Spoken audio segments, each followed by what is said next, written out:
it's everything that you do, I think, comes from the same muscle in your head. So if I can draw, I think that makes me a better director or a better writer. And so I honed both in a comic book for about like 4.5 years. And then when opportunity came along, when somebody said, "Can you write a feature-length story?" I was able to do it.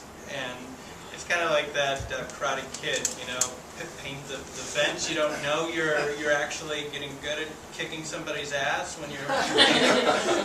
It happens like that, and then you know, after like the feature and the TV thing kind of just trickled out, I was like, well, I really want to direct, but again, I can't afford to get like like a production and actors and all the stuff like that. So I said, well, what if I made puppets out of, well, I can't afford to buy anything, so what's in the garbage right now? It's toilet paper tubes, and I got a hot glue gun, and I made like these I developed this style that was pretty unique. No one's ever seen it before. It was just me going,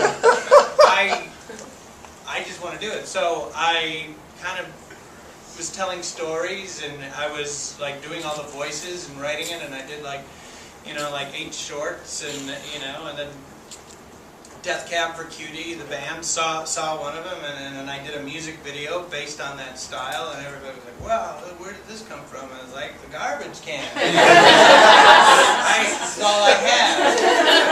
And was the garbage can as touched by you? As touched by you. So it's I think this is really important, because I think a lot of people have this feeling like, well, I could go, and then there's this, and this has some money attached, but this has something, and this I can really do, and then there's the garbage can, and then there's those moments that we don't have anything but what's available, like that. But this is really, I had an important moment when I was in college. In the student union building, somebody who graduated from CU and made a bunch of money in physics, some weird, crazy nerd, decided he was going to give something to the university to represent his having been there. And what he gave was this giant, what do you call that, when you take a band of paper and you give it one twist and stick it together? What do you call that? Media strip. A media strip? Media strip. Okay, that thing. It's just a band where you give it one twist, stick it together, and then it becomes continuous, there's no sides anymore, it flips over itself. Well, he had one of those built, the size of the ballroom of the thing, and because they couldn't argue with him because he was funding all these other things, he wanted to hang this thing up. So, and it had lights, so that he could literally prove the fact that, now that you've taken this flat thing, because it's a symbol for the infinity, that infinity turns over itself, and so it becomes continual. And so here was this giant light sculpture with these lights that went around, and you couldn't turn it off. That was the other deal. It was solar powered, so it ran always. And the whole university would come in and go, "What is that? Why is that there? It's hanging there, and now the ballroom always has this thing, and if you decorate the ballroom for all the proms and people that will come in, they could never get rid of this fucking thing that was up there because, he was rich." However, I learned that lesson, and I realized later, comparing notes to other friends of mine, 20 years later, out of college, and we'd laugh at the day that this thing was installed, and there was a ceremony, and everybody went, "Good, now what?" And but the lesson was that if there are things firing, they come around and join each other. There is nothing as diverse as I could go this way, and then there's this way. They all come around the bend to you. That band never stops. It isn't like these things are going off in directions and which one do I follow. Because if you keep in your mind, if I follow it far enough, it comes right back around to the same trash can, or the same style I have, or the same, Ryan is going through this thing, well, part of me wants to be an actor, and then my manager sort of have this writing leaning, and then there's this improv background that I've got, and then there's this thing, and so all of a sudden it's a one-person show. Well, what's it going to be about? I don't know. Ryan and I have been talking, I don't know. I don't know. Sit down and write all the diverse dumb shit it could be about, and then just keep following, and sooner or later, they'll circle around and it's a damn comic book or it's something. But when you let that happen, whatever the product, this is the thing about art, when you let it happen, the unique vision, you let it happen, whether it's a short or a comic book or a one-person show or some form not created, the moment there's a piece of art in the world, it is new and unique and people want it. We're sucked to it. So all of a sudden some deal comes from it. Or Death Cab for Cutie, which by the way has the cutest name. I've always loved that title. Whenever I see that band I go, I wish I thought of that. It's so good. But so I don't know where they saw that. I don't know where I they think saw it's based that. off of some British show or something. There's like some sketch. Who knows? Do you know? You guys That's are right. hip. Is that where they saw your That's They what saw Mitchell the he's Pimp? saying he doesn't know where they saw your Twitter. Where Yeah, did they see that?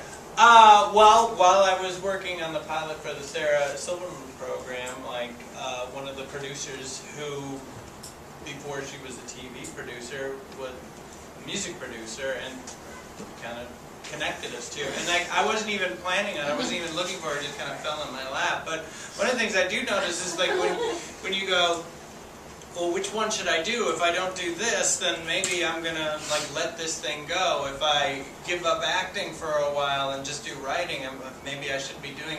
But what I've found is, because I have gone back, like that when you do what you do unknowingly, the stuff that you haven't done for a while is also getting better, because it is the same muscle that is working your creativity and stuff.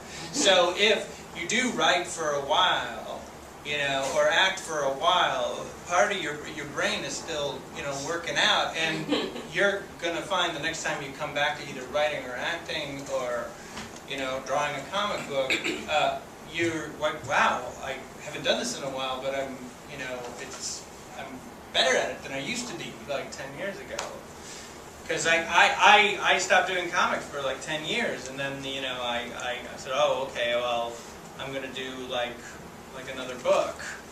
And it was very threatening. It was scary, because it is like the weight of the world is on your shoulders. I mean, it takes like 12 hours to do one page of a book, and I did 111-page, 114, was it?